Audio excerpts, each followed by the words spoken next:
All right, welcome to Side Action, episode 10 of season 4. My name is Jim Weglars, aka Wegs. You can follow me at Wegspool on Twitter and Instagram. And I'm Steve Roberts, aka Action. You can follow me on Twitter at 31S Roberts. Follow the podcast at Side Action Pod on Twitter.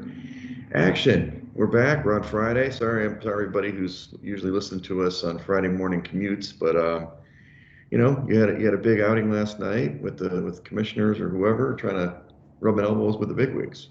That's right. Little in previous engagement last night, so we had to postpone one day, but we're back better than ever. We've had an extra day to take in all the NFL news. Of course, it's a daily news cycle these days. Seems like every day now there's something new that breaks. So we got to stay on top of it. It's insane. We'll talk about it, but it's been a crazy week in the NFL. So much news. We'll see how that affects the lines. I had another fun weekend. We talked about it going in. Ted Lasso made another appearance twice. Won an epic comeback in the softball game on Sunday. Action, Nice. I told you about this. We were down 5-2 going into the bottom of the seventh. We were kind of bad all day.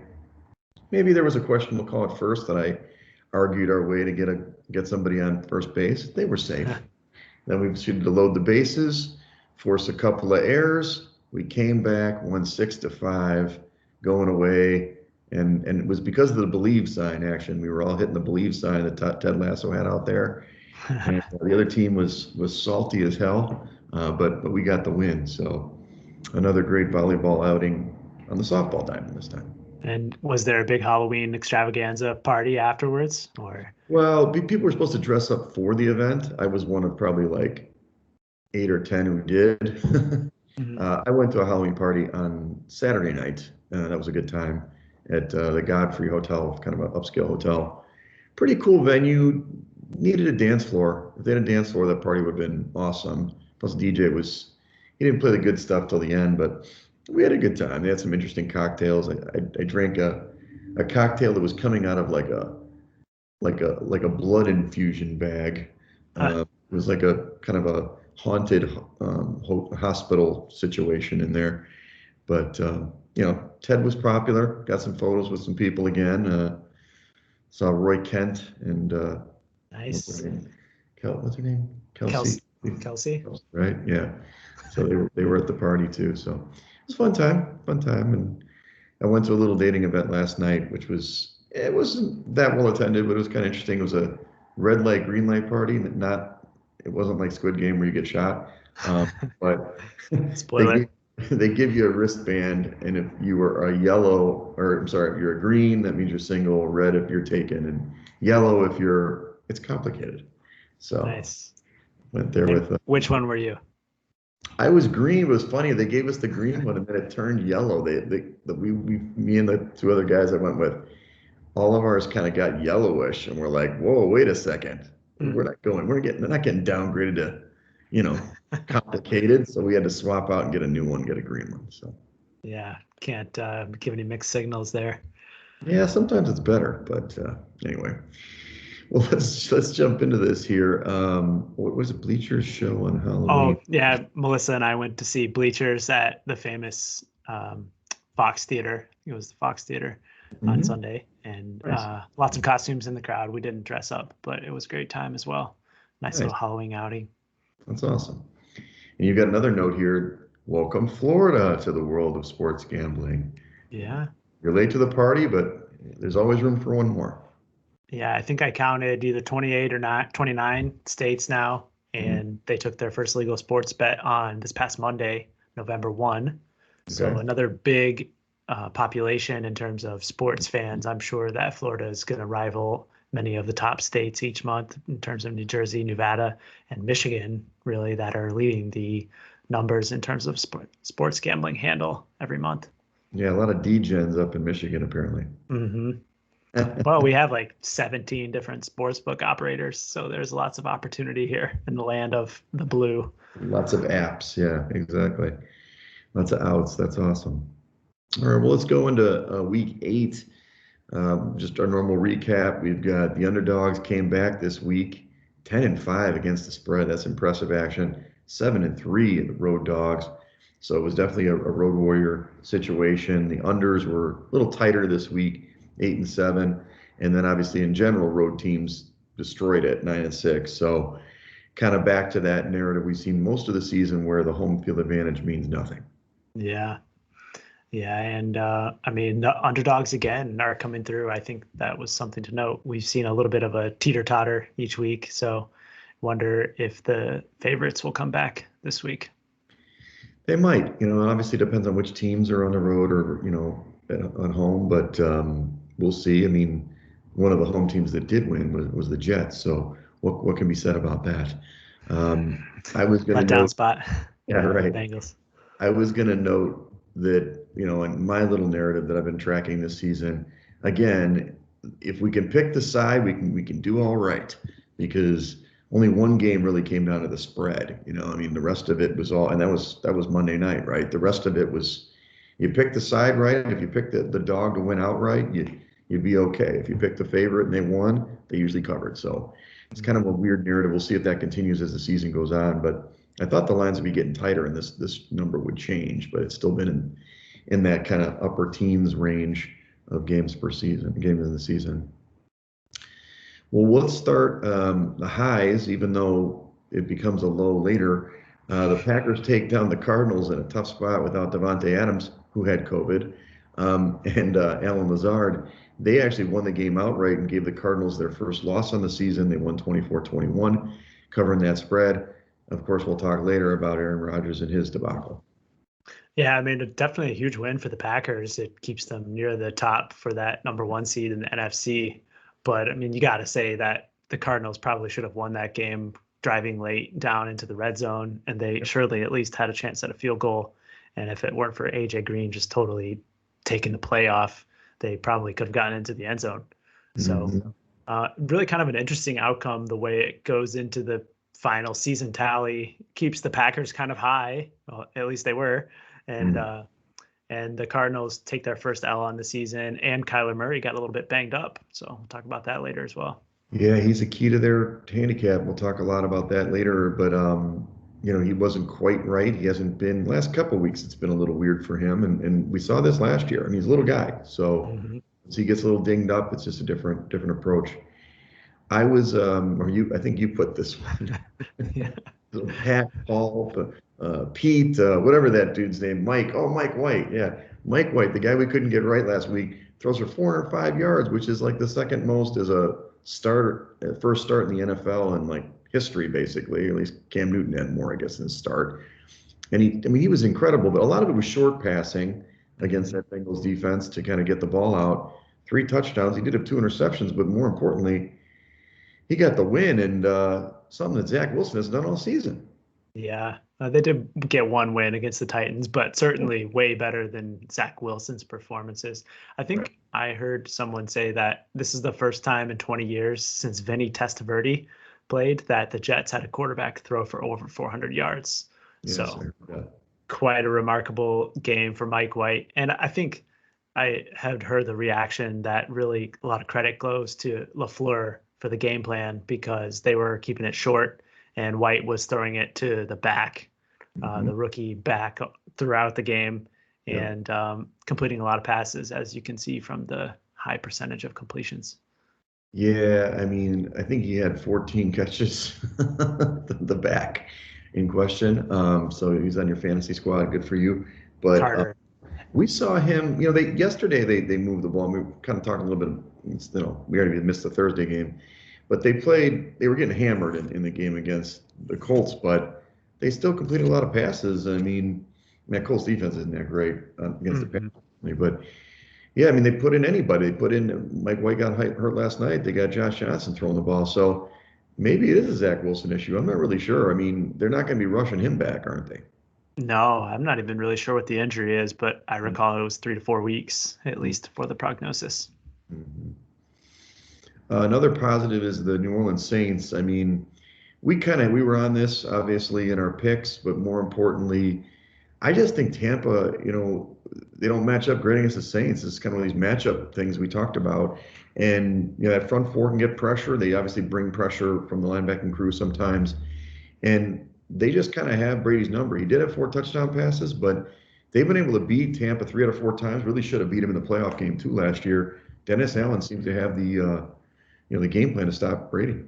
Yeah, they do. That secondary was dynamite, and big interception on the last drive that I think they returned for a touchdown They too. did. So their defense certainly is playing on another level.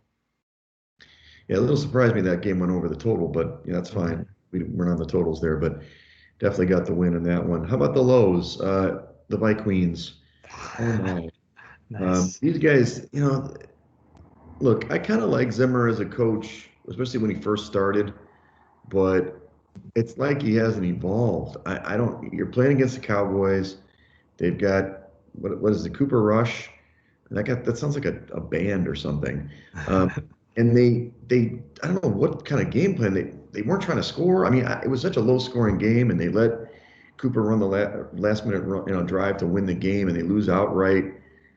It's just a weird game. Yeah, I missed most of it, thankfully. But I Hmm. was reading later that they just got completely conservative. They had an opening drive touchdown, which Yep. looked fantastic. And then it's like they just thought that they could hang on and defeat the Cowboys just by going super conservative and not throwing the ball down the field. And obviously that did not work out for them. And they got beat. So certainly a disastrous performance for the Vikings. I wonder if they're going to be able to bounce back from that after losing that game. Well, and it's at home too. I mean, I don't. We talked about that maybe a home field advantage, but they've lost a couple games this year. It's a similar situation when they played the Browns. So that first opening drive was great, and then they don't score the rest of the game. I mean, it's a little bizarre. We'll see what happens. Here's another low that I keep hitting really hard on the blog and in here. I mean, Patrick Mahomes, dude. I mean, this guy. I love him. I think he's a great guy. I think he's a good player, and I think he'll probably get out of this. But there's obviously a game plan to stop this dude. He will refuses to hit the check down and he refuses to run the ball. He got 10 interceptions, which leads the league, and they just seem broken on offense, dude. Mhm. And their offensive line is performing really well, at least Yeah, according to the metrics, but they just refuse to run the ball like they probably should as well. So I right. think it probably goes to Bieniemy and even Coach Andy Reid too, in terms of their game plans, because it's clear that the old dynamic throw the ball down the field is not working. So they have to make some sort of change. Yeah, and it was interesting in the red zone. That's kind of when they've been struggling the most. They're kind of a 20 to 20 team right now. They can move between the 20s pretty easily. In the red zone, I don't know if they're getting too cute or not cute enough. There is that defense. I was watching the Manning cast. I don't know if you've been watching that. I Mm. love that way more than the regular telecast on ESPN2. I'm not getting paid, but if you want to pay me. Um, so they spy Mahomes. They double team both Kelsey and Hill, Yeah. and then he can't do anything. And they only rush 4 or 3 sometimes. And so it's a really interesting defense that they have to think about. But I thought this right when I saw the alignment on the last play, he took the sack and they did get the win against the Giants. Just run the goddamn ball. I mean, run the friggin' ball. I mean, I know in Yeah. that case it was like 3rd and 7 or something, but sometimes that'll work. You could pop off and run if everybody's in man coverage. But I don't know, it's disappointing. Yeah, I know the running back. I don't know if he's a rookie or second year guy. Derek Yep. Gore Mhm. came out and looked pretty spry last week. Yeah. So you got to wonder if they'll give him some more touches. I've been, stashing Jerick McKinnon on my fantasy team, thinking that he was going to get some run out at some point, and they refused to put him on the field. So they're going to have to look to run a little bit this week against the Packers. And it'll be interesting to see if they actually do it. Right, right. We'll see. The last is Carson Wentz. Sorry, Action. Your Colts, and they obviously were our pick too. He kind of screwed us. He played pretty well. He's great at getting the DPI, like the defensive pass interference. But this interception that he threw in the end zone with his left hand, I've heard people blaming Reich for the call. I'm like, it's the dumbest play I've ever seen. I mean, God, he's getting sacked, throwing left-handed right to the. I mean, oh man! And then he threw the bad pick at the end of the game, triple coverage, just checked down to the back. And he played pretty good last night, but that was Mhm. just an awful performance. Yeah, that the end zone interception. It was a poor call on the screenplay back there, But for him to throw it, it actually in the end turned out to be better for us as Colts Yeah, backers because it gave them time. They got the ball back immediately instead yeah, of taking the safety, and they sure. got into the end zone, tied it up. We went to overtime, and we probably still should have covered at that point had he checked it down to either Mo Alley Cox or Jonathan Taylor. They pick up that first down. So just a case of him trying to do too much as well. Yeah, he gets a little bit in the hero ball category.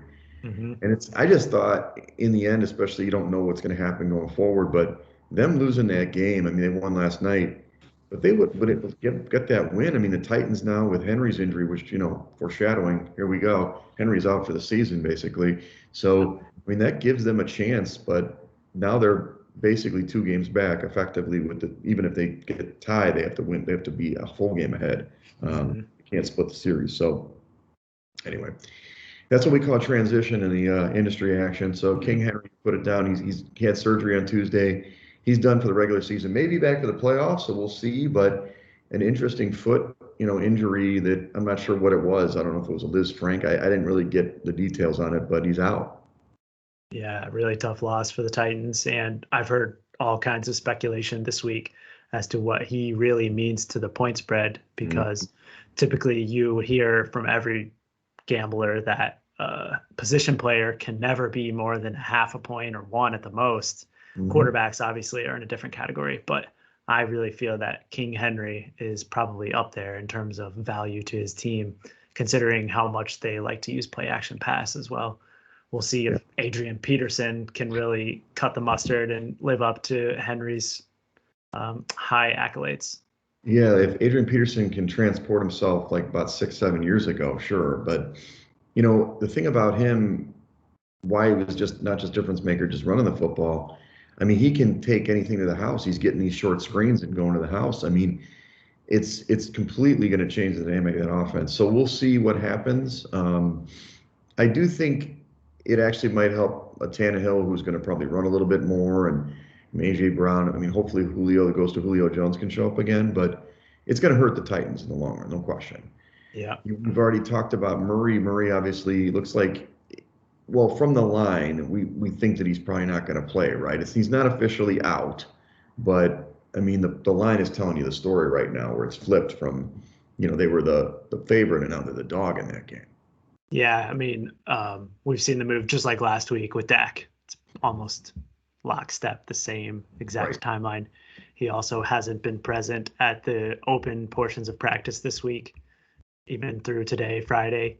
And I've seen several reports here this afternoon that he's going to be questionable. So it looks like it's going to be Colt McCoy lining up for the Cardinals on Sunday. Right. Some other news, I mean, it's just been crazy. Calvin Ridley, we don't know what's going on. He's got some personal situation. He's out indefinitely. He missed last week's game. He's going to be out for a while. That doesn't help Atlanta. Jameis Winston, too bad. I mean, he obviously had a pretty good run when he was in there, tore his ACL on kind of a rough play there. So it's the Trevor Simeon show, not the Taysom Hill show right now. We'll see what happens with that. Sam Darnold, we'll talk about that later in the handicap. He's concussed. It looked like he probably won't play. We'll get Walker in there. Boy, the 2 biggest stories though. Well, let's jump. I'm going to jump this one. So we're going to go first. The trade. Von Miller goes to the Rams from the Broncos. That's a huge trade. That's Mm-hmm. gonna. They're really going for it again. What do you think about that action? I love it that the Rams continuously put all their chips into Super Bowl basket. They don't really care about draft picks, which I respect. They don't. I don't know if Von Miller. He's clearly not the same player he was, say, Hmm. Super Bowl run. But who is right? But at the same time, I mean, it's hard to argue when you've got probably the best interior rusher ever. I'm not ever, but definitely top 5 guy in Aaron Donald, and now you've got an elite guy on the outside. It's just going to help Jalen Ramsey and the crew. I do like that. Hmm. And then Beckham obviously got dismissed, so whatever. Let's get to the 2 big Whatever. topics. First, which one do you want to do first? I mean, they're both. One's probably more impactful for the spread than the other one, but I I was guess we'll trying to go remember the timeline. I think that they both came out in the media like in the same hour or within 2 hours of each other. crazy. I'll go Ruggs first, just because it's a tragedy, and obviously, our guy. I didn't. I was working. Was working at work, and we get our proxy is sending us messages about Henry Ruggs, who was going 156 miles an hour down Rainbow Boulevard, which is like not a residential street, but it's not like a highway. It's a surface, drunk and killed somebody, and terrible story. Obviously, he was cut by the Raiders this week, and deservedly so. I know the Cars stepped up to try to support him as a person, which I totally understand. It's rough, dude. This is rough. I mean, DUIs are real, and in this case, it's a young guy, and he's only like 22 years old or something, right? Yeah, really sad for sure. And really have to wonder how the Raiders are going to be able to bounce back again from another, tragedy within their organization. They had to go through this already with losing the coach Gruden, and not that these are on similar wavelengths whatsoever, but certainly a distraction from football. No question.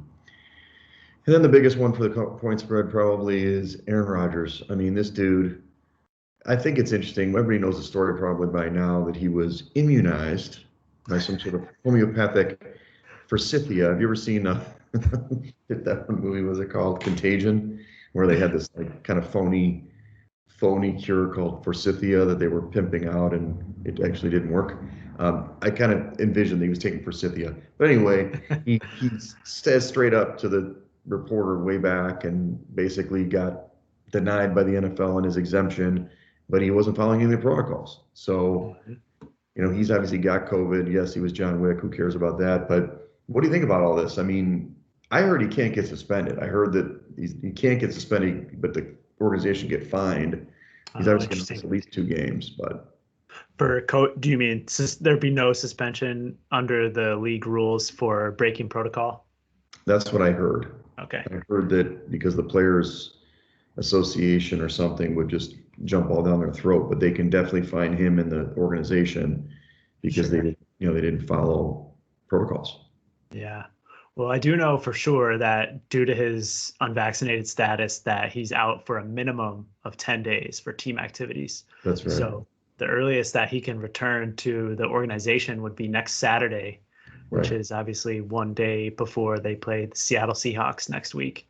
Right. And that line, the look-ahead line on that game, which you can bet at a number of spots, has not moved yet off of the Packers -5 number. Okay. And so, I mean, you would have to expect that he's going to be back to play in that game, regardless of having not practiced all week.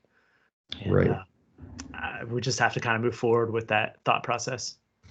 Yeah, I mean, for me, we'll see. I mean, it's yet another distraction, though, right? I mean, you do distraction all off season. They've been playing well, despite all that. I mean, losing Adams last week with COVID, and now this week we'll see against the Chiefs. But I don't know. I mean, in Packerland, I'm sure that I don't know how they feel about him. Maybe they don't like him or whatever. He's obviously given them wins, but I think, even more than Henry, is going to move that point spread like crazy. I mean, we've probably already seen it, but. It's valid. I don't know if it should go as far as it did, but more than even Dak or somebody like that.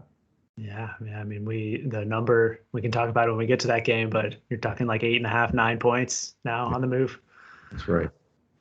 Well, let's kind of quickly go over the power ratings. We spent so much time on the news. Kind of similar here. I've got Bills, Cardinals, Bucks, Rams, and Cowboys in my top 5. And look at that. It's exactly the same as DVOA. So we're doing something right. DVOA and the Wegs Index. Thank you. Golf clap. Yeah, that's impressive. I can't believe it. I mean, maybe you broke into like the secret algorithm of the DVOA research and all the numbers align, or it's just that the teams are pretty clear cut, and I think it's more the latter. Yeah. There's a pretty clear delineation of contenders and the rest of the league. Yeah, there's another grouping of like 4 teams. You got the Browns, I think they're on my list, but like 4 teams, like the Patriots and Ravens. There's like kind of another tier there that's definitely below this group. So, but we'll see if that plays out. I mean, there's still a lot of questions. You still got the Cardinals on here. You got, Cowboys. Dak should play, obviously, but there's still question marks even with some of these teams. The Browns, especially on your list on number 6. Well, let's jump into it. We can skip last night's game. Thanks, Action. Colts winner. There was some point spread drama at the very end as the Jets were driving. I'm sure half of America who had bet the Colts were, I for one, thought the Jets were getting in the end zone to get in the back door there, which would have been remarkable after being down 42-10. Yeah, 42-10, and they almost come back. I mean, crazy, but good for the Colts. Good for Jonathan Taylor and Wentz played pretty good. Mm-hmm. So let's go into this first game, which is very interesting. Houston is going to Miami. Miami opened as a 7-point favorite at home, 45.5 point total. Now in the contest, it's 4.5 with a 46.5 point total. Now we were talking about this before the pod. I was all disheveled. I mean, the market says 5.5. River says 6. This is 4.5. So we're discussing this with Tyrod Taylor. Circa's making the point that it's going to get bet down, and this 4.5 will be more like the closing line. That's what we're thinking? Yeah, I think this is another instance where they're just projecting ahead of where they expect this game to go by kickoff. Now knowing that Tyrod Taylor's back in at quarterback, and remember through a game and a half, week 1 and week 2 in Cleveland, they were moving the ball and putting points on the board. So have lost a few pieces since then, and certainly Tyrod likely hasn't been practicing. He hasn't been practicing, so it could be a little bit rusty. But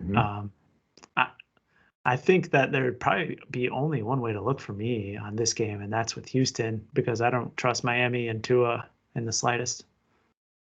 Okay. What do you think? No, I agree. I think you're right. I think that when I was looking at the game, even at 6, I was thinking, Miami's at home, but I can't go with this team. 7 points, come on. And this team isn't playing very well, even though I liked them in the preseason. And with Tyrod, I mean, it's logical that everybody's going to pick that game. So I don't know. It may be a good stay away spot just in general, because who knows what will happen. But 4.5 you can't go with Miami on that with 4.5. There's no way. Yeah. Let's go to the next game. Denver and Dallas. So Denver's on the road. They lose Von Miller. We'll see how much that point spread matters. But Dallas opened as a 7.5 point favorite, 49 point total. In the contest, it's up to 10. That's pretty much the market now. 49.5 point total. Yeah, this is my survivor pick this week. I believe I'm taking the Cowboys, so I'm taking them. Dak should be back, from what I heard anyway. And that's the line that kind of indicates that. 10 points is a lot, though. Are you willing to jump the Cowboys or just stay away? No, I think that there's a little bit of value on the Denver side in this game. Dak's coming back off the injury, and I think the line tells us that he's going to play, at least as of today. And, the Cowboys are still, after that remarkable cover last week where the whole world was against them, they're still unblemished against the spread, now a healthy 7-0. That's right. But I think that I've mentioned this several weeks ago, and I think now it's finally starting to catch them that you're seeing the point spread tax on the Cowboys. This is now the biggest spread that they'll be laying this entire season. Previously, their high was 7.5 point favorites at home against the New York Giants. And I, for one, think that the Denver football team, even though they haven't been covering many numbers lately, they did get off the schneid last week against Washington. And I think that 10 is just too many points in this game. I don't believe that the Cowboys are set up to run away with it. So Teddy Covers comes back finally, huh? Back in his familiar underdog role, too, which is important. I will agree with you that the index says this should be a 6-point game, right? Or a 6-point spread. But what do you think is the value of Miller then? So it's just a point or two? Oh, not even. I don't even think that should move the needle at all, to be honest with you. I mean, Denver still has a pretty good defense. They're really more built on the secondary. Obviously, Miller and Bradley Chubb, when he was in the lineup, were formidable. But I don't know that Miller by himself is going to be that highly rated above his replacement. Okay. Let's put it as a yellow. All right. On you. Fair. On my list, but I hear you. We're disagreeing on a lot of stuff this week, so it'll be fun. Okay, Minnesota at Baltimore. Baltimore opened as a 6-point favorite at home, 49.5 point total. That's pretty much the contest and the consensus. Same total too. Nothing's really moved in this game, which is kind of interesting to me. Look, Minnesota, we know that they are. I don't even know what they are. They're the most up and down team in the league to me. The Ravens got the bye, coming off the bye. John Harbaugh was a better coach than Zimmer. I don't know. This spread is off for me though. It's just an index pick. I'm not saying I like the Vikings, but these teams are very close in the index action. They're like back to back, so it's hard for me to jump on board. I would rate this a 2 point spread, so a six is a big number. I know you're on the Ravens, and I do like the Ravens in general. I don't know if I can get on board with laying the wood here. Yeah, I understand your perspective, but to me, this one just comes down to a matchup. And like I do for many Ravens games, I always start with the rushing matchup and look at that opponent rush defense. And Minnesota, while their defense is pretty good in general, they're fourth ranked preferred DVOA. They're only 20th against the run. Mhm. And I don't think that they have faced off against a rushing attack quite like this, really, since last week against the Cowboys. Right. And So you got written it up there. Minnesota rush defense gives up 4.6 yards per carry, and Baltimore obviously exceeds that on average. So I think that the Ravens rushing attack should be in for a big game. Okay. I'm gonna stay away for now, buddy. We'll All see. right, Talk right to you on. back Saturday, tomorrow morning. Let's go with New England against Carolina. Carolina, or actually New England opened as a 2.5 point favorite on the road, 44.5 point total. It's 3.5 now in the contest with a 41 point total. And obviously, you got no Darnold. I don't know if it really matters to me if Darnold or Walker plays, to be honest with you. I mean, they're both kind of bad.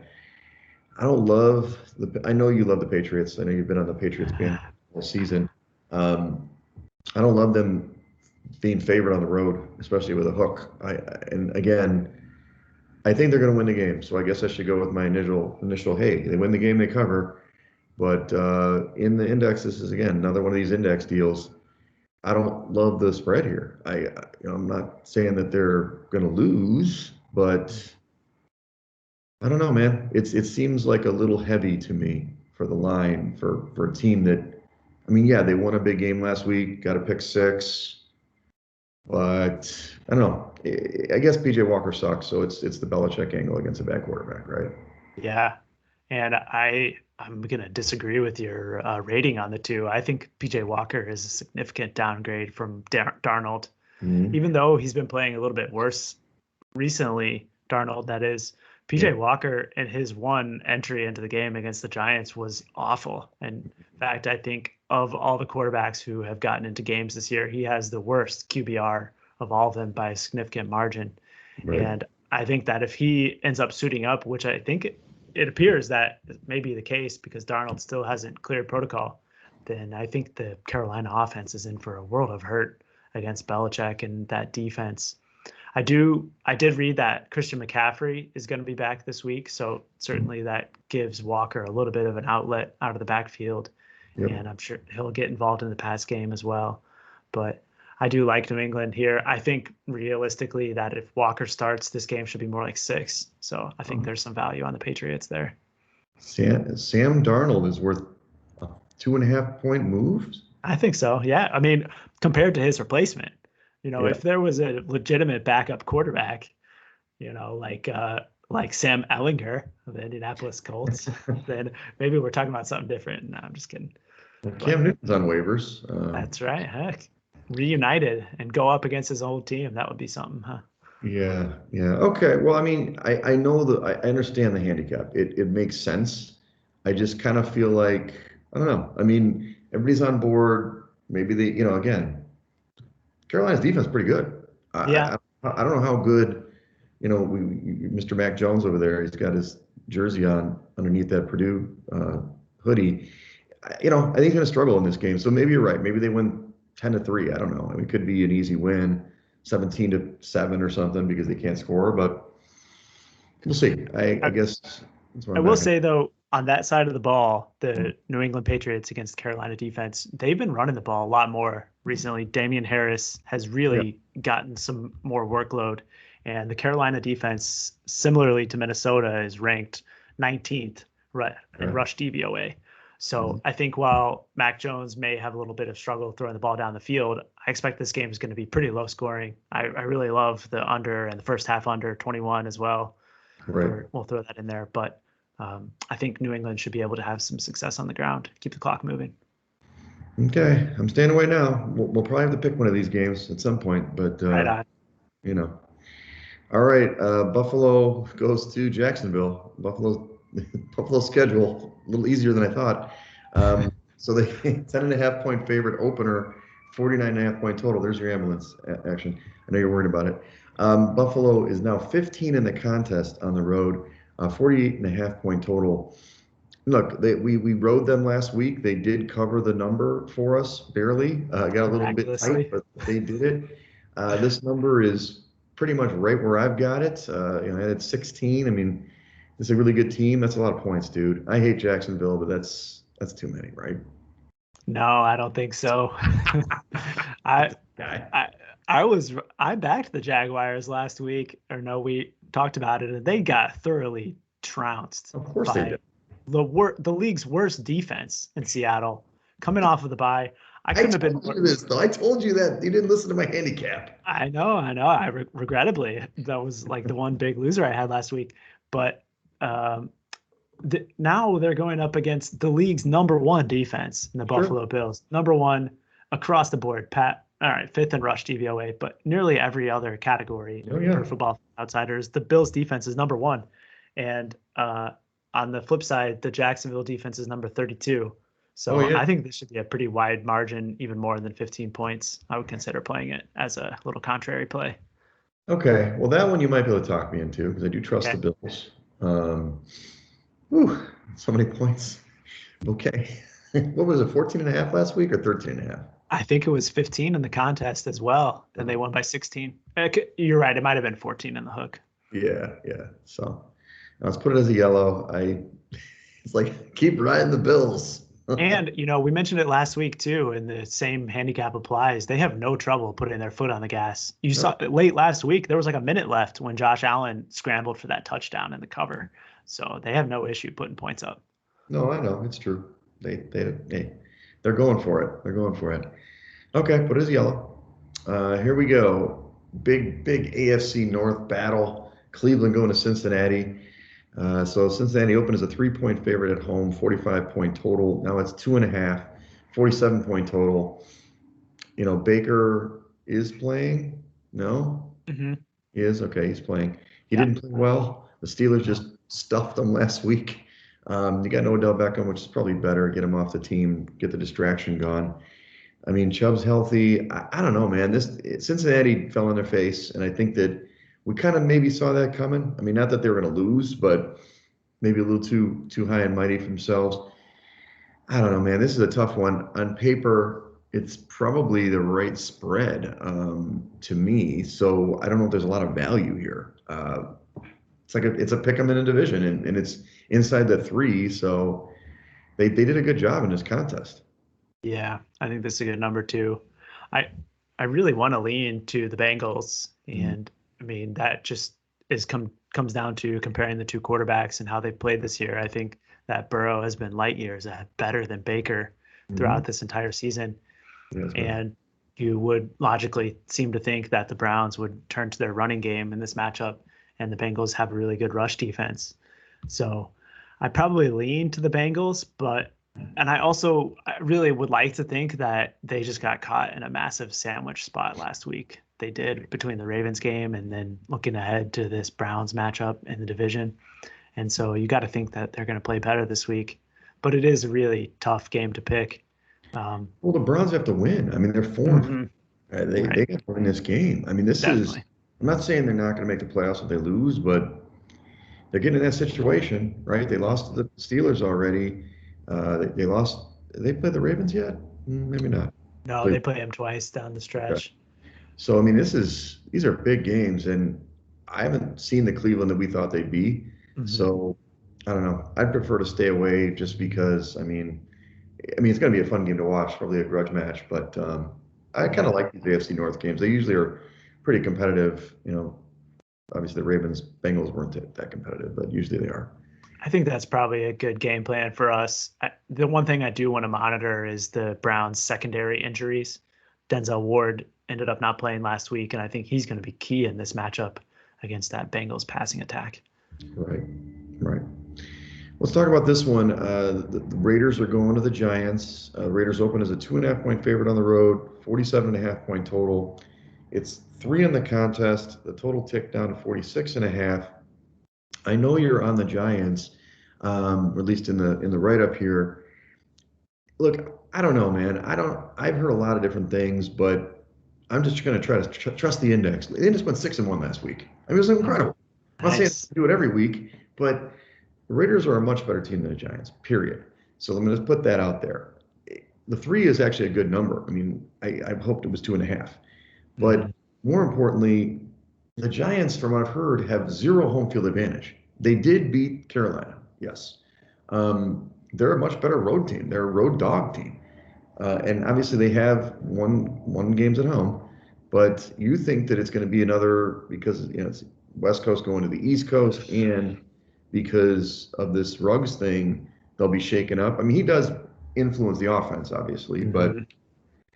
I don't know. What do you think?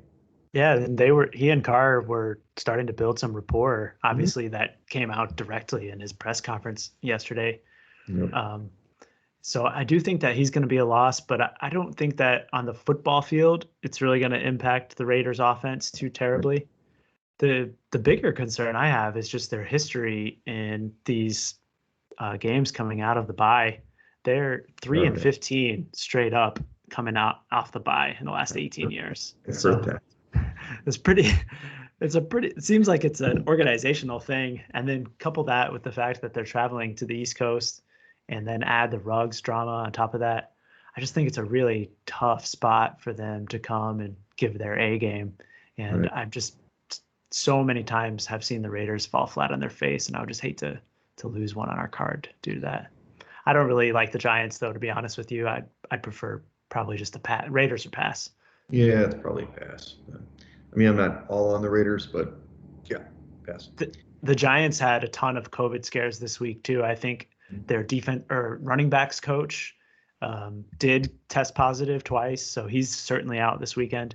They had a lot of tests that came back as false positives, but Mhm. then there's some more that are piling up. So definitely something to monitor as well.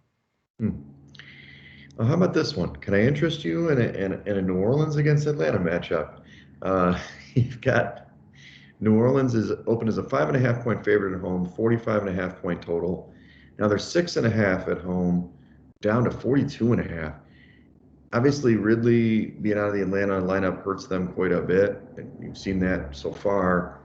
Trevor Simeon's the quarterback. He played fine, but we know that he's not a great NFL quarterback. 6.5 is a pretty big number, but you know, God, I mean, if this wasn't a divisional matchup, looking at the numbers, Saints are going to crush them. That's the Yeah. way I looked at it. But it's a divisional matchup, so I'm a little bit scared of the 6.5. But they are. I did pick the Saints in my preseason or pregame write up. Okay. Yeah, this one is really tough too. I agree that the Saints seem like they would be the play, but I just have concern that this offense has the ability to score enough to cover this number. Right. I love the under. I played it personally already, and I know it's been trending down. I think my second favorite bet in this is the Atlanta team total under as well, looking at 17 or 17 and a half, because I'm not really sure how the Falcons are going to score in this game. Right. Right. Without Ridley, it allows the defenses to key in on Kyle Pitts, Yep. and Gage is really their only other weapon in the offense. They've been keeping Patterson in the backfield recently. Yep. So the Saints defense is going to have a very successful day.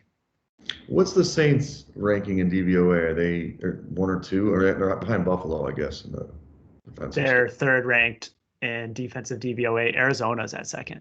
Okay. Yeah, I mean they're incredible. So, man, this is okay. First of all, America, this is the game you tease. You tease Yeah, this one down to love the it. half point, and pick another one. We can talk another one, but this is definitely one. Maybe with Baltimore or something like that. Well, we'll see. I guess we can pass it. I did have them as a pick. One of the few favorites that I picked this week on my, you know, on the index picks. I'm blind to the index. I mean, on the others, the question really should come down to the handicap on the other side of the ball. Do we Yep. think that New Orleans, Trevor Simeon, potentially, um, who's the other quarterback? Taysom Hill is back this week out of a Right. concussion. which could be somewhat troublesome because his game is obviously running the football. And Right. now that they're down to 2 quarterbacks, you got to figure they're going to be careful about getting another one injured. Yeah, I mean, what's Atlanta's run defense like? 25th against the run, 29th against the pass, 30th overall. Certainly not good on any metric. I just think they get there, man. I think they're going to pound this team. I don't know. I'm not saying they're going to beat them like 30-0, but it could be like a 17-7, 17-3 game. I mean, Kamara's going to get the ball. He's going to Yeah. run the ball well. They're going to get enough, passes out there. We didn't even mention, not that it matters, Michael Thomas out for the year. He was supposed to come back and hurt himself again. It is. But look, I mean, the only thing I worry about is that it is a divisional rival, and I mean, it isn't like Arthur Smith has been in the division much. So, but that's my only fear about this one. So I go yellow. Yeah, good call me yellow. Yeah, I mean, Sean Payton certainly has their number. I'm looking at the recent head-to-head history. The Saints have covered in 7 out of the last 8 games against Atlanta. So I do understand Arthur Smith, new head coaching regime in Atlanta, but Payton certainly knows how to beat his division rivals. He does. So, all right, I'm feeling better about it, but let's keep yellow. Okay. All right, here we go. Chargers, Philadelphia. This is great for my company mates. So the Philly is actually a home dog in this one.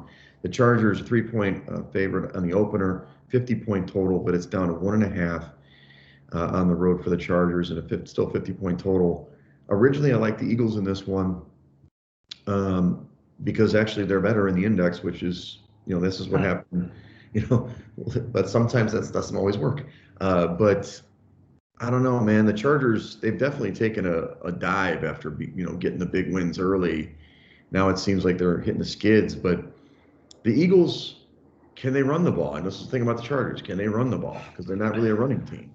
Or will they choose to? Yeah, right. And the Chargers at some point are going to find their stride again. So I'm not bullish, on picking the Eagles, even though they're an index pick. What are your thoughts? I think you hit the nail on the head.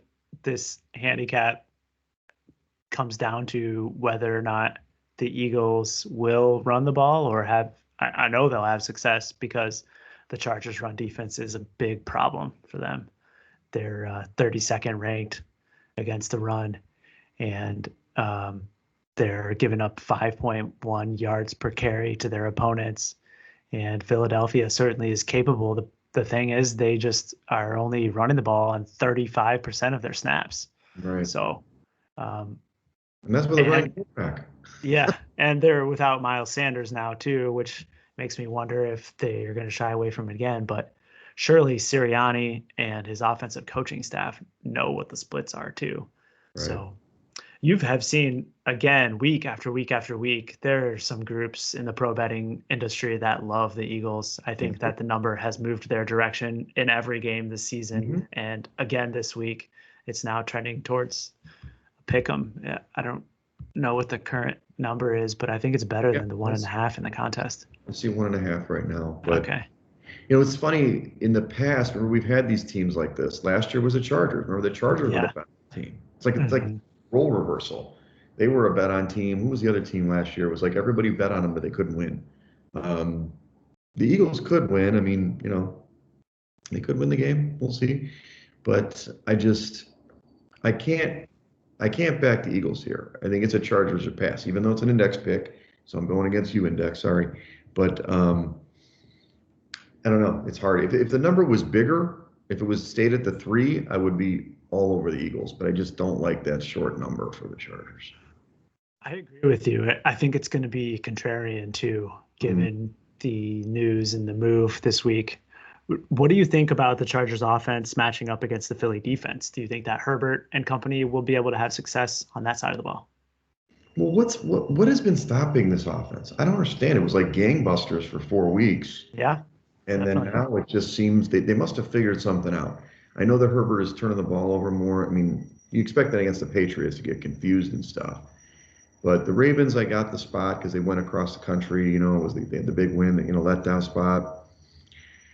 I don't know. I would think they can, but I mean, the Eagles, it's always their defensive front. They've got that good defensive front. So you put Mhm. pressure on any quarterback, he's going to give the ball up. Yeah. This is a tough one. I would consider the Chargers, though. We should color it yellow. Okay. All right, let's go to this one. This is an interesting one. We got Green Bay going to Kansas City. Kansas City opened as a 2.5 point favorite at home, 53.5 point total. As soon as the news came out about Rodgers, shot all the way up to 7.5 in the contest. It's about 7 in the market right now, 48 point total.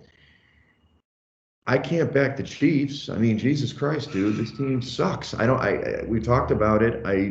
Maybe they can cover. I mean, Jordan Love. God, I mean, can we really back Jordan Love? When it came out at a 0.5 point for the Chiefs, I was all over Green Bay with Rodgers. And obviously, it makes sense. You get 7 more points. That's too big of a move for one guy, right? Maybe not. Um, so I can't back the Chiefs here, action, but can I really jump on board and his first career start at Arrowhead is Jordan Love? I don't know if I can do it. Not for a contest pick. Yeah, I'm in the same boat as you. I think I would, for a half minute, consider the Chiefs. And I got to tell a story. I got lucky because last week I was trying to play my look ahead game and figured that Green Bay would struggle against Arizona on Thursday night and try to get ahead. And I laid 2.5 with the Chiefs. Oh, And okay. of course, Monday morning, the numbers come out and immediately it moves to the Packers -1. And I'm thinking, damn it, I have a bad bet here. And I got lucky with closing line value. Of course, that doesn't mean anything until this game is played. But um, I agree. I think that it would probably be tough to back the Chiefs winning by 7.5 points here. Even though we talked about earlier, they're going to have to try and run the ball and take what the defense gives them. And you've got to figure that on the other side, the Packers are going to have the same game plan and just Mhm. pound those running backs into Yeah. submission because the Chiefs have a shitty run defense. So it comes down to Jordan Love probably, and it's a big unknown in my mind. Yeah, it's tough. I mean, if you got the Stones, I wouldn't back the Chiefs. I back the Pack because I don't think they're necessarily when they're a better team on paper, at least in index wise. But Certainly. that's of course with Rodgers and their defense is playing pretty good. Like last year, their defense wasn't very good. It's actually the offense that is not that good this year. Actually, I mean, you look at the metrics, even with Rodgers, they're in the 20s and stuff. They're not really scoring that many points. They're playing games a little differently, so maybe it will work to their advantage. I mean, I want to see LaFleur. I haven't seen this guy without Rodgers, so I don't know what to expect, And so, being a prudent guy, I'd stay away. I mean, if you want to tease this game down, I could see that maybe, but Mm, Chiefs barely cover numbers against crappy teams. You know what I mean? yeah. So, Historically, the Packers have been really bad without Aaron Rodgers, though. oh yeah, So it's just tough with this given opponent to try and look to see bet on the Chiefs covering a big number right now against any team. right, exactly. All right, let's go to a little more interesting game. Arizona against San Francisco. Uh, Arizona opened as a 3 point favorite on the road, 47 point total. And the contest is down to 1, and it's 1.5 across the board. Actually, is it that? So it's and 45 point total. Actually, we talked about this. Two and a It's half. 2.5, so it flipped. So that's right. It's 2.5. They're actually San Francisco's favored now by 2.5, right? Mm-hmm. Because we expect that Murray's not going to play. So is this like an auto pick again? Is this exactly like the Dak thing? Now we got burned last week on it, as everybody else in the contest did. Yeah. But it's a little bit different story. I think San Francisco's defense is pretty good, even though you have a lot of points to the Bears somehow. But I mean, San Francisco's due, man. They got to win a game at home at some point, right? Yeah. They've been so bad at home the last several years. It's like they have 0.0 home field advantage. Yes. But I even before I saw this trending down and looking at obviously the points were higher at that time, but I've liked the Niners since opening Monday morning this week. And that's more due to the play that I saw from Jimmy G last week. I think that he showed some more confidence and he was getting outside the pocket and running it a little bit, which helped their offense. I think he scored twice on the ground last week. And they're supposed to get back Trent Williams on the offensive line, and George Kittle is anticipating to return to the lineup. So they're looking to get a little bit more healthy. And I think that going against the Arizona Cardinals, who are not healthy at all, not only Kyler Murray's injury, but DeAndre Hopkins could barely stay on the field last Thursday night. And I think this is a really tough spot for the Cardinals. And we mentioned J.J. Watt was missing last week, so maybe that was a factor in their loss. Sorry, I'm right by this road. Can you hear this noise? Uh-huh. Somebody's jamming the rock over here. Well, I like it. We went with them last time, San Francisco against Arizona, and it looked like the right side. They just kind of couldn't get in the back door there. And that was Trey Lance, who, wasn't good. So I'm with you. I think we go San Francisco on a green. Yeah, ditto. It's going to be a heavy picked game, but I think at this point, like we've talked about, we just need to stack up some wins. Right. All right. We got the Sunday night game. This was going to be, it's still going to be a big game. Tennessee just keeps going, man. They keep winning big games. They're going to the Rams, though. Rams open as a 4-point favorite at home, 52-point total, all the way up to 7.5 action, and a 53-point total.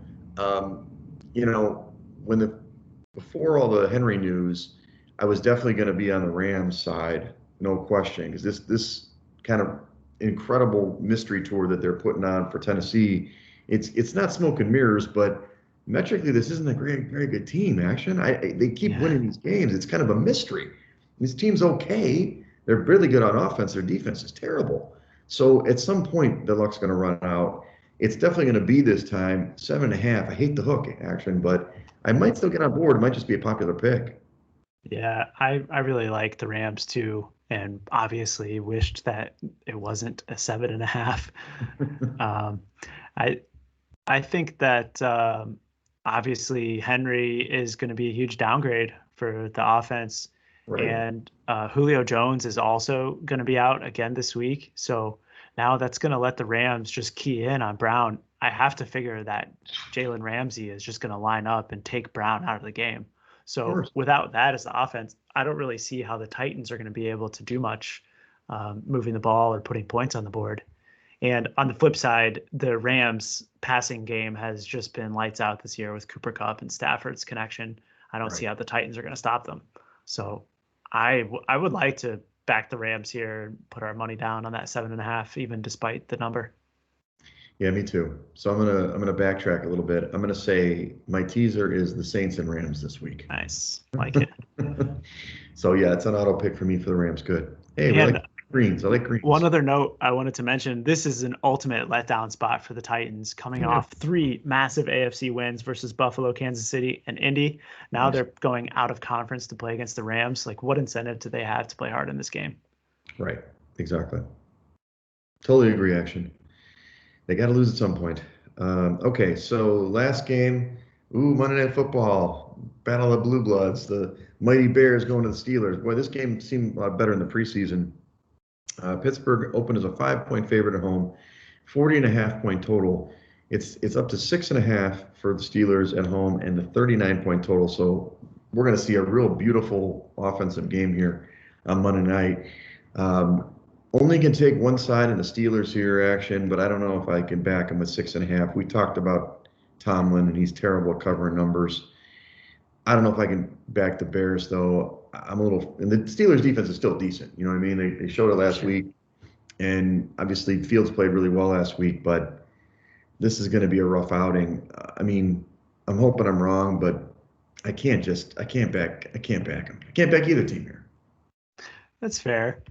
I really do think that there's value with the Bears, though. I mean, on one hand, you do foresee Justin Fields having a long night. Yep. I anticipate that's going to happen. But on the other side, I just don't see how the Steelers offense is set up to cover a number in the 6.5 range. So I think just by that alone, looking at this total, like 39 points now, there's pretty good value on the Bears. I personally set a little reminder here for myself to look out for a 7, hoping that pops up, because if that does, I'll pounce on it personally. Sure. But I would consider putting the Bears on our card if I could talk you into it tomorrow morning. Oof. You're going to talk me into one of those other ones against. Right. quicker than this. It's only Okay. because, look, and I'm not saying that you're wrong, because the thing is, it's like there's so many different handicaps working here. The Steelers, Tomlin, if he's a big favorite, and not this isn't big, but it's big enough, he's terrible covering these numbers. He's terrible. They're much better, in an underdog spot. They're at home Monday night. I mean, Steelers usually do win Monday, like they do win primetime games, but the Bears, man, like I don't know what team to expect. Is it going to be the team that comes out and doesn't get a first down against the Browns? I mean, obviously Fields was running for his life last week and ran great, and I like the kid Herbert. I think it's possible Montgomery's going to play. I don't think he's going to, but Cool. I know he was potentially going to come back, but man, the Steelers defense is going to be good, and I really expect them. I mean, like you said, it could be just a blood sport out there, 13-10 or 14-10, like one of these really rough games to watch. And you're right, there's value in a big spread like that, but I don't think I can help everybody. The Steelers average 19 points a game too, so for them to cover 6.5 is asking a lot. Yeah, 19-13 doesn't get the job done. What are the Bears average per game?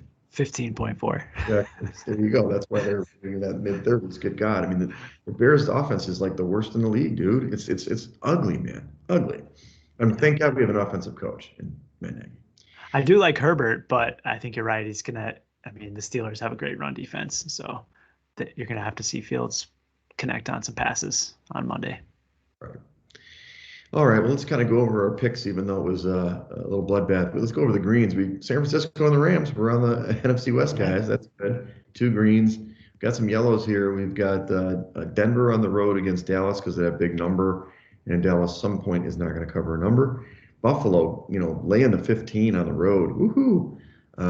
New Orleans was on our card. 6 points, 6.5 at home against Atlanta, and then the ones that we could probably discuss: the Chargers. Being 1.5-point short favorites on the road. So we've got some to pick from there. Not too many. I mean, the ones that you might have to talk me into, your Giants, your Patriots, and your Ravens. Ravens are probably the one we could put as a yellow. I consider, just because I do trust the Ravens. All right. So let me update that one.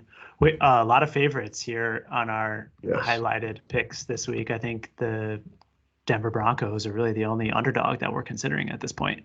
Except for the Bears, maybe. Yeah, right. Talk me into it now. That's right. But technically, the Niners are not a favorite in the contest. Oh, true. Valid. But yes, you're right. And that's kind of contrary to what we've seen all season. But we'll see. We can. Yeah. I mean, we hit it on the top of the show, a big underdog week last week. So we could be looking at a bounce back for the Faves. Absolutely. Absolutely. Okay, well, let's go over the contest details right now. We've got, if I can get down there in my spreadsheet for some reason. Here we go. So we actually did okay, but we didn't make up. We made up ground on the field, but not the top. So the top dogs are coming back. So 31-9. So they're actually coming back to the pack. We're getting closer action. But the top 50 is at 28-12. We're 5.5 picks back. We were 5.5 last week because basically the top guys also went 3-2. But overall, at 22-17-1, we're at 1180 first place, which it's not bad. I mean, it's still about top quarter. We've made a comeback. We were down pretty far for a minute there, and obviously our second quarter total is not great. We've got one more week in the quarter, but yeah, I think we're doing pretty well overall. And we get another 4-1. I think we're going to be right in the mix. Yeah, definitely. I like where we're at, and we're seeing the Wegs index really come into shape here. So I think this is where we hit our kick and really make a move here on the pack. We can eyeball that third quarter to make our big move and hopefully go after a little bit of cash there. Yeah, let's get some cash. I could use some cash action. I mean, telling you, stuff out there. It's hard out here for a pimp here. Anyway, so yeah, let me just look at where we were at last year. Yeah, I mean, last year at this time we weren't too much better. I mean, we were basically about the same spot, I mean, through this many weeks. Yeah, 22. It's like we're half better. So wow, look at that. Consistency. So all right, well, follow us at Side Action Pod on Twitter. Follow me at Wegspool on Twitter and Instagram. And follow me on Twitter at 31S Roberts. All right. Good luck, everybody. And thanks for being patient with us coming out a little late.